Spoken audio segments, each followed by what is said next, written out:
Through the raging flames of a collapsing house, a wounded German Shepherd K9 pushes forward, his head and leg bound in bandages, yet his spirit refusing to surrender. Just as a burning beam crashes from above, he throws himself beneath it, shielding a terrified little girl named Emily with his body. She lies weak on the floor, her wide eyes filled with shock and wonder. In that single moment, sacrifice and courage burn brighter than the fire itself. What secret led to this night of terror, and how did a soldier and his loyal dog become the only hope against the darkness? This marks the beginning of a journey about silent heroes whose bravery rises where few dare to stand, about untold pain and the fight for justice. If you were there, what would you have done? Share with us where you are watching from and how this moment makes you feel. We wish you a meaningful day, filled with kindness and strength. The evening in Maple Creek had settled into its usual quiet rhythm, the narrow streets dim under weak lamplight, the town itself cloaked in the kind of silence that only small places know. Jack Carter, 42 years old and newly discharged from service, walked slowly along the road, his tall frame carrying both the strength of a soldier and the weight of years spent in conflict. His olive-green military jacket, patched on the left arm, was pulled tightly against the night chill, and his dark jeans were stiff from long use. A black cap with the word veteran stitched in white letters rested on his head, shadowing a face hardened by time and duty. His boots pressed firmly into the dirt path, each step measured, purposeful, though his eyes betrayed a man searching for a new place in the world. At his side trotted Rex, a German shepherd 6 years of age, as much a soldier as the man who walked beside him. His body was strong and muscular, his fur black along the back and golden brown along the chest and legs, but his gait revealed wounds that had not yet healed. White bandages wrapped around his head and one front leg, reminders of missions completed but scars not yet closed. Despite the limp in his stride, Rex's ears stood erect, his amber eyes bright with vigilance. Where Jack went, he followed, not as a pet but as a partner, the two of them bound together by battles fought far from this quiet town. Their return was meant to be a time of rest, yet destiny seldom offered peace to those accustomed to fire. As they turned down a lane lined with wooden houses, a strange glow caught Jack's eye. At first it seemed like the flicker of lanterns, but within moments the sharp scent of burning wood filled the air, followed by the unmistakable roar of flames. Jack's heart tightened as he quickened his pace, Rex growling low as his nose caught the smoke. At the end of the street, one house blazed violently, flames curling up into the night sky, devouring timber beams as sparks showered outward. The orange light cast long shadows across the road, illuminating figures gathered at a distance. Townspeople stood frozen, their faces pale, murmuring words of fear, but none moved forward. Their hesitation carved a wall of silence between them and the fire, their fear stronger than their will to help. Jack felt the old instinct rise within him, the same instinct that had driven him onto battlefields countless times before. He did not pause, did not wait for others. With a sharp command, Rex bolted forward, his limp vanishing in urgency, his body low as he approached the flames. Heat washed over them as they neared, the crack of splitting timber echoing in the night. Jack pulled the collar of his jacket tight around his face and pushed inside, his body bracing against the smoke that clawed at his lungs. Behind him, Rex guided with sharp barks, weaving through the fire with the practiced precision of a K9 who had learned to search through chaos. Inside, the house was an inferno. Flames danced along the walls, and smoke blurred everything into shifting shadows. Jack coughed as he pressed forward, squinting through the haze, until Rex stopped suddenly, ears flat, barking fiercely toward a corner. Jack followed, and there, through the smoke, he saw them. A woman and a child lay bound against a beam blackened by fire. The woman was thin, her long dark hair clinging to her sweat-streaked face, her dress torn and stained with soot. Her chest rose in shallow, ragged gasps, her wrists tied cruelly with thick rope that dug into her skin. This was Sarah Miller. Though Jack did not yet know her name, her eyes wide and desperate as she tried to shield the small figure beside her. Emily was no more than 5 years old, her tiny body trembling as the flames crackled around her. Her blonde hair was messy, plastered to her pale cheeks with sweat, her knees pulled up against her chest. She wore a beige dress patterned faintly with small dots, the fabric darkened by soot, her little shoes scuffed from struggle. Her breathing was shallow, her lips dry, and her wide eyes glistened with tears. Jack felt a pang in his chest at the sight, a rush of urgency that sharpened his focus. With one swift motion, he drew the utility knife from his belt, kneeling beside the beam, his hands working quickly to cut the ropes. The cord snapped free, and Sarah collapsed forward into his arms, coughing violently. Jack steadied her before turning to Emily, cutting her bonds and lifting her frail body into his arms. Sarah coughed again, reaching for her daughter, her voice hoarse as she whispered Emily's name. Jack nodded once, pressing the child into her mother's arms for only a moment before motioning them to move. Rex barked sharply, circling them, his nose pointing toward the path he had found through the smoke. Jack supported Sarah with one arm while carrying Emily again, shielding her face against his chest as he pushed forward. The heat pressed down on them, the flames snapping at their heels as the house groaned with the strain of collapse. Every step felt heavier, every breath tighter, but retreat was no longer an option. Then the sound came, louder than thunder, sharper than gunfire. Above them, a massive beam cracked loose, engulfed in flames, its weight breaking free from the ceiling. Jack's eyes widened as he saw its descent, his body moving instinctively to shield the child. But Rex moved faster. With a burst of strength that seemed impossible for his wounded body, the dog lunged forward, bracing his back beneath the falling timber. The beam struck with a force that rattled the floor, sparks exploding outward as wood splintered against Rex's body. His bandages tore open, fresh blood staining his fur, but his legs held firm, his teeth bared as he growled against the crushing weight. Emily gasped, her wide eyes staring at the dog that shielded her life with his own body. Jack felt the weight of the moment burn into his soul as he pulled Sarah and Emily beneath the narrow space Rex had created, dragging them past before the flames could claim them. He shouted Rex's name, his voice raw, and the dog strained, forcing himself free with one final push. Stumbling, bloodied, his amber eyes still fierce, Rex limped toward Jack, his body trembling but unbroken. Together, they rushed forward, the doorway looming ahead, the night air spilling in like salvation. They burst outside just as the house gave its final scream, the flames consuming the last of its strength. The roof caved in behind them, the explosion of wood and fire sending a wave of sparks into the sky. Jack staggered forward, carrying Emily until he could place her safely into Sarah's arms. Sarah wept openly, clutching her daughter against her chest, her face streaked with soot and tears.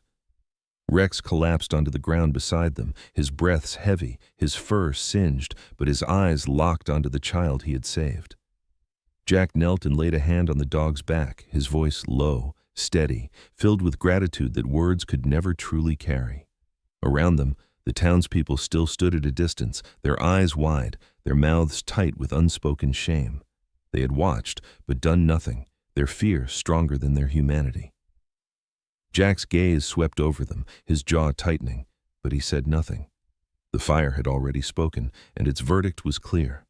In the silence that followed, Sarah's sobs, Emily's weak cries, and Rex's labored breathing filled the night air. Maple Creek would remember this night not for the fire that consumed a house, but for the courage of a wounded soldier and his loyal dog who chose action when others chose silence. The fire had collapsed into silence by the following morning, the charred remains of the wooden house still smoldering, as Maple Creek awoke to a sky heavy with ash and the acrid smell of smoke that clung to every corner. Jack Carter stood nearby with Rex resting at his side, the dog's bandages darkened by fresh stains, but his eyes alert despite exhaustion. Sarah Miller sat on the steps of a neighbor's porch, her face pale, her hair disheveled, her dress streaked with soot, yet her arms wrapped protectively around Emily, who lay pressed against her chest. The little girl's breathing had steadied, though her eyes still carried the raw shock of what she had witnessed. Townsfolk passed in murmurs, their eyes darting to Sarah, to Jack, to the burned ruin, but none dared ask the questions forming on every lip. It was Sarah who finally broke the silence, her trembling voice carrying words that would pierce deeper than the flames had ever reached. She spoke of Mark Daniels, her former husband, a man once admired for his polished appearance and the influence he wielded in the city. Tall, broad-shouldered, with neatly kept dark hair and sharp gray eyes that had once charmed gatherings of business leaders and local politicians, Mark had built his reputation as a man of power. He wore tailored suits, drove expensive cars, and spoke with an air of confidence that convinced people of his importance. But beneath that veneer of respectability had lived a darkness Sarah had endured for years, a darkness masked from the world by his connections and wealth. With each word she spoke, Her voice cracked under the weight of memories, Emily tightening her grip on her mother's arm, as though sensing the pain hidden between the sentences. Jack listened in silence, his posture stiff, his gaze steady, his breath measured as Sarah described the years of abuse that had begun with harsh words and escalated into bruises hidden under long sleeves. In their former home, Mark had demanded obedience under the guise of tradition, reminding her that a wife must endure to protect the family's honor. Sarah's pleas for help had been met with silence or polite dismissal, as neighbors and even friends repeated the same refrain that a woman must preserve her marriage at all costs. Each time she tried to resist, Mark tightened his grip, and his ties to influential figures in politics and law enforcement meant her words found no place to land. Fear, reputation, and power had locked her into a cage where she was both prisoner and victim. The divorce had been her only way out, and even that battle had left scars. She had fought through endless hearings, whispered judgments, and the scrutiny of people who believed she was betraying a man of standing. Sarah's slender frame bore not only the physical aftermath of abuse, but also the exhaustion of years spent justifying her existence. In the end, she had fled the city, leaving behind everything she once knew to find refuge in Maple Creek, hoping the small town would offer peace and anonymity. She had traded the polished streets of wealth for quiet lanes and wooden homes, believing distance would shield her and Emily from the monster who had once shared her roof. But distance had not dulled Mark's rage. He had followed, carrying the bitterness of defeat, convinced that if Sarah could not belong to him, she deserved nothing but ruin. Jack's jaw tightened as Sarah's story spilled out, his eyes shifting briefly to the ruins of the house that still whispered the night's terror. He had seen cruelty before, had faced men who thrived on domination. But to hear it spoken in the fragile voice of a woman clutching her child turned his anger into something more resolute. Rex shifted beside him, pressing his body against Jack's leg, the dog's presence a reminder of battles already fought and the loyalty that had carried them both through darkness. Sarah's words painted Mark not just as a cruel man, but as one who believed himself untouchable, shielded by allies in high places who had every reason to protect him. The townspeople whispered as they passed, some shaking their heads in disbelief, others casting quick glances that revealed more suspicion than sympathy. Sarah had lived long enough under the shadow of judgment to read the doubt in their eyes. A wife must endure, some of them still thought, their silence an echo of the city voices that had once chained her. Even now, though she spoke truth, she could sense the hesitation, the reluctance to see a respected man as a criminal. The sting of those unspoken words cut deep, but she held Emily tighter, as though drawing strength from the child who had survived the night's horror only because a soldier and his dog refused to look away. As the day wore on, Jack asked careful questions, his tone steady but direct. How had Mark found her here? Had she noticed strangers watching, footsteps on the road at night, shadows near the windows? Sarah admitted she had seen signs, movements that made her uneasy, but had convinced herself they were tricks of her weary mind. Now there was no doubt. Mark had tracked her across distance and time, carrying his hatred like a torch. Jack absorbed every word, his mind piecing together a portrait of a man who would stop at nothing, whose sense of entitlement made him believe justice was beyond his reach. Jack's silence was not indifference, but calculation, the discipline of a man who understood that preparation was the only weapon against power. Emily stirred, her small voice breaking the heavy air. She asked her mother why the house had burned, her tone soft but filled with fear that trembled at the edges. Sarah pressed her lips against her daughter's hair, whispering comfort that wavered but did not break. Jack watched the exchange, his chest tightening at the sight of innocence caught in the wake of cruelty. He thought of all the years he had spent fighting wars abroad, and now, standing in a quiet town, he saw a different battlefield unfolding, not one of nations, but of people, of families torn apart by abuse hidden behind closed doors. He reached down to rest his hand on Rex's head, the dog leaning into his touch as though to remind him that courage was still possible, even here. Later that evening, Sarah's voice steadied enough to share the final truth. Mark had not merely threatened her in words, he had acted with intent. He had tied her and Emily, doused the house with accelerant, and lit the fire, believing the world would accept the tragedy as fate. His confidence came from years of escaping accountability, from a network of men in suits and uniforms who saw him as an ally. "He thinks no one can touch him," Sarah whispered, her eyes glistening with both fear and defiance. "He believes power will always protect him." Jack listened, his expression unreadable, but inside he felt the familiar burn of determination. He had faced men who believed themselves invincible before, and he knew well that pride often became their downfall. The town grew quieter as night returned, the embers of the ruined house cooling into ash. Sarah remained close to Emily, holding her as though the act itself could ward off nightmares. Jack stood nearby with Rex, his presence both protective and watchful, his mind weighing the truth he had heard. The fire had revealed more than smoke and ruin. It had exposed a secret buried beneath years of silence, a secret that placed Sarah and Emily in the crosshairs of a man who believed himself above law and conscience. And while the townspeople whispered, unsure whether to believe or to doubt, Jack knew one thing with certainty: courage would once again be demanded of him and of Rex, for the shadow of Mark Daniels had not yet lifted from Maple Creek. The night after the fire passed heavily, and by dawn the town of Maple Creek awoke uneasy, for whispers spread faster than smoke, carrying Sarah Miller's truth into every corner. Jack Carter, standing at the edge of the charred ruins with Rex at his side, knew that silence was no longer an option. He had heard Sarah's trembling confession about Mark Daniels, and the image of the wounded woman and her child still pressed hard against his mind. Justice, he understood, could not wait, and so he resolved to carry Sarah's voice into the halls where power was meant to protect, though he already suspected those same halls would bend under influence. Rex limped beside him, bandaged but resolute, his amber eyes never leaving the ground as if still searching for trails unseen. Jack led Sarah and Emily to the local station, a modest building of brick and faded paint where law was supposed to rest. The sheriff, a man in his 50s with thinning gray hair and a heavy frame, sat behind a cluttered desk, his expression practiced into neutrality. His badge gleamed, but his eyes betrayed the hesitation of someone weighing loyalty against conscience. Sarah's voice shook as she gave her statement, recounting in detail how Mark had bound her and Emily, how flames had consumed her home.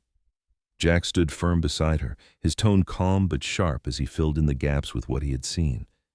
Yet as the words settled into the room, Jack noticed the glances exchanged between the older officers, men who shifted uncomfortably in their seats, men whose silence spoke of debts owed to Mark Daniels. The sheriff nodded along, jotting notes with deliberate slowness, but when Jack pressed for immediate action, his words turned vague. "These are serious accusations," the sheriff muttered, his voice a mixture of caution and dismissal. "And Mr. Daniels is a respected man, well known to many in this county." Jack's jaw tightened, the muscles in his face hardening, while Sarah's shoulders slumped under the weight of disbelief. The air in the room grew heavy, the truth once more pushed against the wall of influence. Jack knew this battle would not be won with words alone. He placed a steady hand on Rex's harness, the dog's ears pricking as though he understood that their fight had only just begun. It was then that a younger officer stepped forward, no more than 30, his uniform crisp, his dark hair neatly combed, his eyes clear and unclouded by fear. His nameplate read, Officer James Holloway. He had remained quiet during Sarah's testimony, but now he spoke, his voice firm yet respectful. He asked questions that mattered about the ropes, the smell of gasoline, the evidence left behind. His gaze never wavered from Sarah, as though assuring her that at least one man believed her words. Jack studied him carefully, recognizing in his posture the quiet defiance of someone unwilling to bow to corruption. Though Holloway said little, Jack understood. This young officer would be an ally in shadows where truth was buried. That evening, when the station emptied and the older men had gone home, Jack returned with Rex to the ruins of the Miller house. The air still carried the acrid bite of smoke, the ground scattered with ash and broken timbers. Rex lowered his nose to the earth, his bandaged leg dragging but his movements precise, his training sharpening his senses even through exhaustion. Jack followed as the dog sniffed along the perimeter, pausing suddenly near a half-collapsed wall. There, beneath charred wood, Rex's paws scraped at the ground until Jack uncovered a metal canister, its handle twisted, the stench of gasoline still clinging despite the fire. Jack's eyes narrowed as he held it up, knowing immediately it was no accident that had sparked the blaze. Rex moved again, circling, his growls low as he pressed his nose against the scorched rug that remained near the entrance. Jack bent down and found the distinct pattern of boot prints pressed into the singed fabric, the mud hardened by heat but still legible. With careful eyes, he traced the size, the angle, the unmistakable shape of expensive leather soles that did not belong to a small-town worker. More than that, Rex's nose picked up traces of soil, and Jack scraped some into a small container, its texture different from the dirt around the house, fresh and wet from a place not nearby. These fragments, the can, the boot print, the foreign mud, were pieces of truth that pointed back to Mark Daniels more clearly than any spoken word. Jack brought the evidence quietly to Officer Holloway, who met him away from prying eyes. The young officer examined the canister, the boot print sketches Jack had drawn, and the soil sample, his jaw tightening with each piece laid before him. "This is enough to prove intent," Holloway whispered, his voice urgent but low. "But others at the station will bury it if they see it too soon. Mark has friends who will silence this before it ever sees a courtroom." Jack nodded, his eyes steady, understanding the risk. The war he thought he had left behind had found him again, only now its battlefield was laced with politics and silence rather than uniforms and weapons. Rex leaned against his side, a silent guardian, his presence reminding them both of the cost of hesitation. Yet danger did not wait politely in the shadows. As Sarah and Emily tried to settle into a temporary shelter offered by a neighbor, unease crept into their nights. Shadows lingered too long near windows. Footsteps were heard on the road outside when no visitor should have passed, and once Emily cried out after seeing two men standing by the fence before slipping away into darkness. These were no accidents. They were Mark's men, familiar faces to him, strangers to Sarah, watching, waiting, sending their message of intimidation. The townsfolk muttered that perhaps she was imagining threats, but Jack knew better. The hunted look in Sarah's eyes and the trembling fear in Emily's hands as she clung to her mother told him the danger was real. The tension reached its peak one night when Jack caught sight of two figures loitering by the gate, their posture sharp, their coats pulled tight, their cigarettes glowing in the dark. He stepped into the yard with Rex at his side, the dog's growl slicing through the silence. The men exchanged glances before retreating, muttering under their breath, their laughter carrying arrogance. Jack watched them disappear, his fists clenched, his resolve hardening. Sarah had not exaggerated. Mark's influence extended even here, turning streets into traps and fear into a weapon. Jack placed his hand on Rex's head, whispering a command that steadied them both. They would not yield. The injustice weighed heavily on Sarah, who felt the burden of disbelief pressing down once more. Her eyes carried the exhaustion of a woman who had spoken truth too many times only to be met with silence. But Jack's presence, steady and unyielding, reminded her that she was not alone. And in Officer Holloway's quiet determination, there was hope. A flicker that somewhere within the shadows, justice was preparing to break through. The fire had revealed the cruelty of one man, but what followed revealed the rot of a system willing to protect him. Yet against it all, a wounded veteran, a scarred dog, a frightened woman, and her innocent child stood together, holding fast to the belief that truth could still prevail.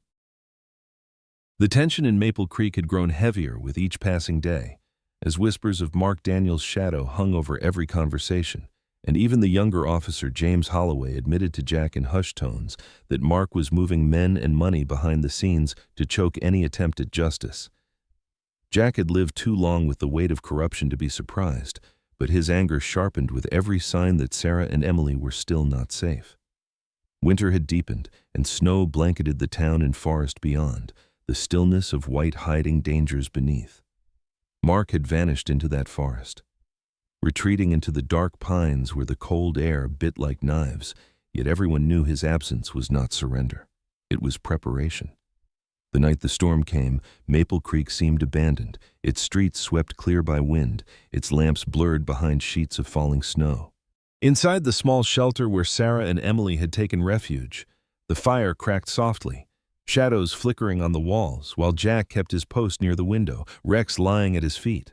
The dog's head was wrapped in fresh bandages, his wounded legs stretched out stiffly, yet his ears pricked at every sound beyond the howl of the storm. Sarah tried to soothe Emily with whispered stories, though her own hands trembled, her gaze betraying the fear she fought to bury. Jack watched them both, knowing danger was closer than comfort would allow.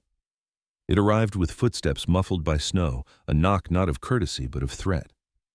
Jack rose instantly, his instincts screaming, and Rex growled deep from his chest. When the door splintered open, the storm burst in with 3 figures, their shapes hulking in heavy coats, faces hidden by scarves. But the man at the front needed no introduction. Mark Daniels's gray eyes burned with the fury of control slipping away, his once polished appearance now roughened by weeks in hiding, yet his arrogance undiminished.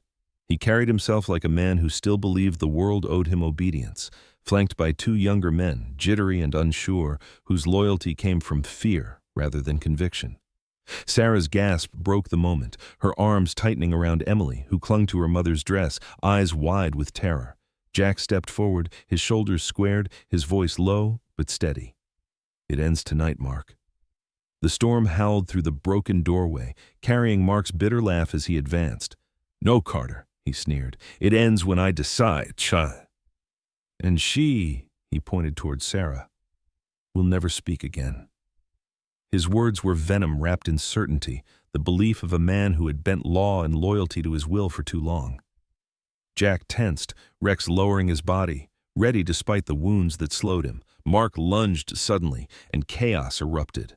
The 2 hired men rushed forward, but the sight of Rex charging, teeth bared and growl vibrating through the room, broke their resolve. The German shepherd, ignoring the pain tearing at his side, threw himself at one, sending him crashing against the wall, his scream drowned by the storm. The other, struck by the raw ferocity of the animal's attack, stumbled back, fear painted across his face. Their courage dissolved, and within seconds, both fled into the snow, their shapes vanishing into the blizzard, leaving Mark alone, but not weakened, his rage sharpened into violence. Sarah cried out as Mark reached for her, his hand closing like a claw, but Rex threw himself between them once more. This time, Mark's boot connected with the dog's injured side, and Rex yelped, collapsing to the floor, blood seeping through his bandages anew. Emily screamed, darting from her mother's grasp to throw her small arms around Rex's neck, her tears soaking into his fur as she whispered desperately, "Hold on." The sight cut through Jack's chest like a blade, fury igniting within him. Sarah pulled Emily back, shielding her behind her body, but the child refused to let go of the wounded dog, her fragile embrace a shield of love against the cruelty before them. Jack moved then, no hesitation, no restraint, only the resolve of a soldier who had seen too much to allow injustice again. He closed the distance in a heartbeat, his fist striking Mark's jaw with the weight of years of discipline behind it. Mark staggered but countered quickly, his broad shoulders and still strong frame driving forward, the 2 men crashing against furniture, splinters scattering across the floor. Their fight was brutal, stripped of elegance, every blow carrying rage, every movement fueled by survival. Jack's combat training met Mark's raw aggression, the clash of 2 men embodying worlds that had collided long before this night. Snow swirled through the shattered doorway, coating the floor in white as they grappled, the storm outside matching the storm within. Mark drove Jack back against the wall, fists pounding, his voice a growl of hatred. "She was mine, and no one takes what's mine." Jack's response came in silence, in the tightening of his grip, in the force of his counterattack that sent Mark sprawling into the snow. They tumbled outside, fists and boots striking, the cold biting into their skin, yet neither yielding. Sarah stood frozen in the doorway, clutching Emily, her eyes wide as she watched the battle unfold. Rex struggled to his feet, bloodied but unwilling to surrender, his eyes fixed on Jack.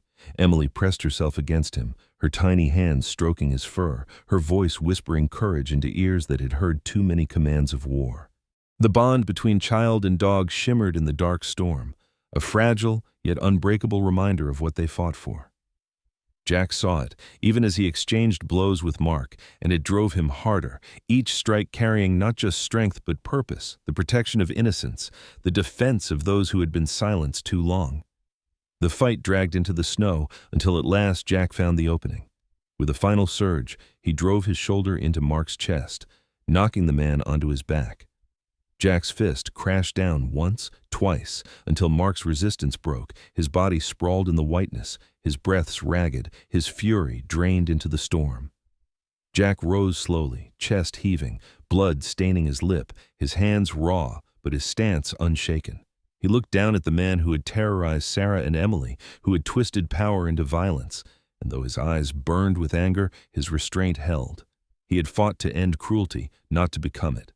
Silence followed, broken only by the howl of the wind. Sarah rushed forward, kneeling beside Jack, tears streaking her face, relief and fear colliding in her sobs. Emily clung to Rex, whose body trembled but whose eyes still glowed fiercely, the child's embrace warming the dog's weary heart. Jack placed a hand on Rex's back, meeting Emily's eyes with a nod that told her all was not lost.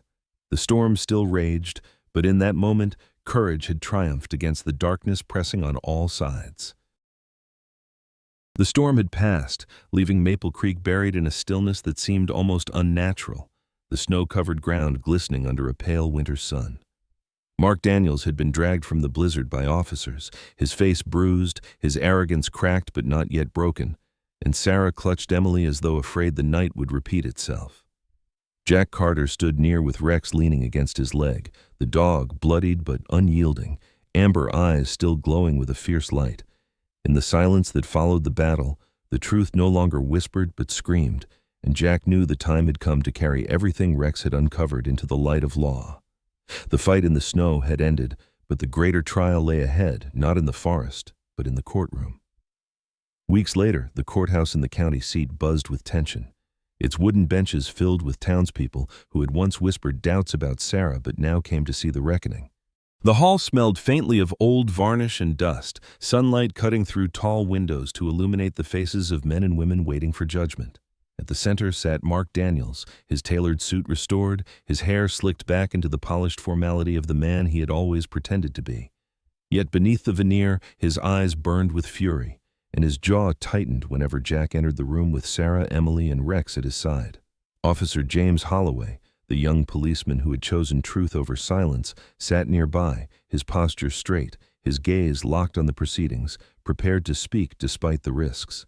The trial began with Mark's attorney, a man nearly as sharp as his client, arguing that the fire had been a tragic accident, that Sarah's words were nothing but the bitterness of a failed marriage. His voice carried confidence, echoing through the chamber as he gestured toward the jury, painting Mark as the victim of lies spun by a resentful woman. Mark leaned back in his chair, lips curled in a faint smile, as though certain the old network of favors and friendships would protect him as it always had.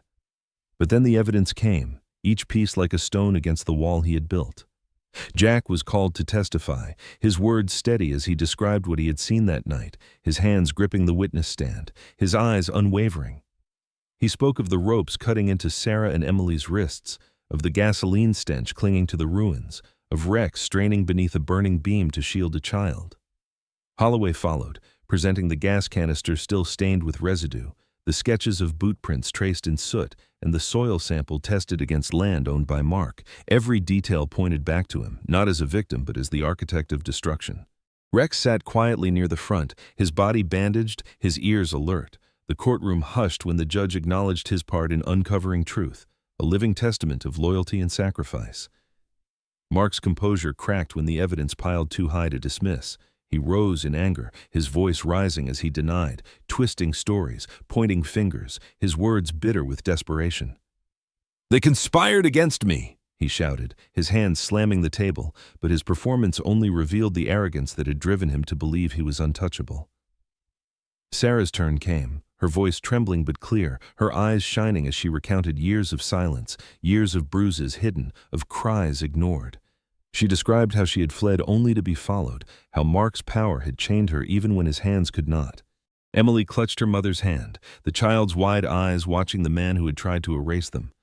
And the jury saw not lies, but the raw courage of a woman who refused to be silenced anymore. The defense tried to call on Mark's friends in politics and the force, men in suits with polished shoes and polished words, but even their testimony wavered against the weight of proof. The gasoline can spoke louder than their excuses, the boot print etched in ash louder than their loyalty. The jury shifted in their seats, eyes narrowing at the arrogance of influence revealed for what it was, a fragile mask crumbling under truth. Jack sat silently beside Sarah as each day passed, his presence steady, his gaze enough to remind her that she no longer stood alone. Rex rested his head against Emily's lap, the girl stroking his fur gently, their bond a symbol of the healing that followed wounds. As the days stretched, the courtroom became not just a place of judgment for Mark, but a mirror for Maple Creek itself. The townspeople who had once turned their eyes away began to lean forward, listening with new weight, their expressions shifting from suspicion to shame, from doubt to belief. Whispers of, "She spoke the truth, and we should have done more," rustled across the benches, carried like a confession through the room. For Sarah, the sight was both painful and redemptive, years of disbelief cracking open, revealing that her suffering had not been in vain. For Emily, it was the beginning of a world where her mother's voice was no longer dismissed, but heard. The verdict, when it came, struck the air like thunder, guilty on all charges. Mark's face twisted with rage, his fists clenched, but the chains placed on his wrists spoke louder than his fury.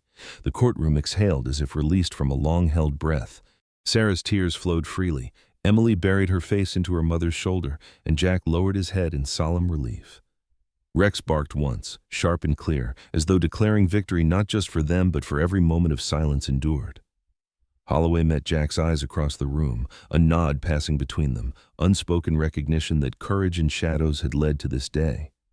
Outside the courthouse, the air felt lighter, though winter still pressed cold against their skin.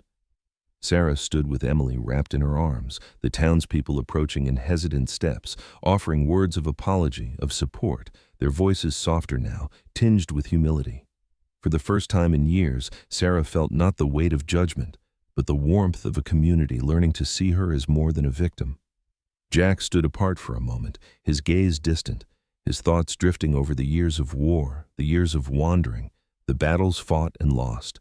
Yet as he looked at Sarah, at Emily stroking Rex's fur, at Holloway's determined stance, he realized something new had taken root. His purpose was no longer found in distant fields, but here, in protecting those whose voices were too often drowned. That evening, as the sun set over Maple Creek, Jack knelt beside Rex, pressing a hand into the thick fur of the dog's neck. "We're not done," he whispered, his voice low but steady. "But we've started something worth fighting for." Rex leaned into his touch, amber eyes glowing in the fading light, and Emily's laughter, soft and fragile but real, drifted across the cold air. Sarah stood nearby, her face lifted toward the horizon, her heart lighter than it had been in years. Justice had come not as a gift but as a hard-won victory, and from its ashes, something new had begun.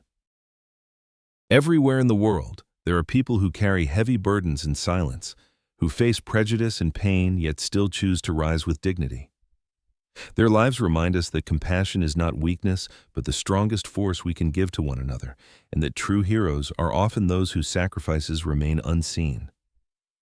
As you reflect on this story, we invite you to share it with others, leave a comment with what you are thinking, and subscribe to join us for more journeys of courage and humanity. May God bless you and your family with peace, strength, and light on your path.